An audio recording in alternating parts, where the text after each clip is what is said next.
mantan Menteri BUMN, Tandri Abeng meninggal dunia pada usia 82 tahun, Minggu, 23 April 2024, dini hari. Tandri Abeng meninggal dunia di Rumah Sakit Medistra, Jakarta pada pukul 2.36 waktu Indonesia Barat.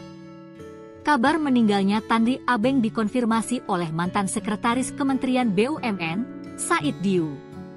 Meninggal dunia tadi malam sekitar pukul 2, di Rumah Sakit Medistra, kata Said dikutip Antara, Minggu, 23 Juni 2024. Jenazah Tandri Abeng akan disemayamkan di rumah duka di Jalan Simpruk Golf 13 nomor 19, Kebayoran Lama, Jakarta Selatan.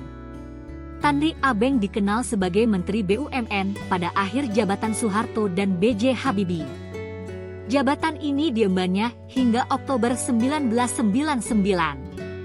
Selain itu, mendiang Tandri Abeng juga dikenal berkiprah di perusahaan swasta ataupun BUMN, pernah menjabat sebagai Presiden Direktur PT Perusahaan Bir Indonesia, Presiden Direktur Grup Bakri, Komisaris Utama PT Telkom Indonesia, Komisaris Utama PT Pertamina, dan Komisaris Utama PT Bio Farma.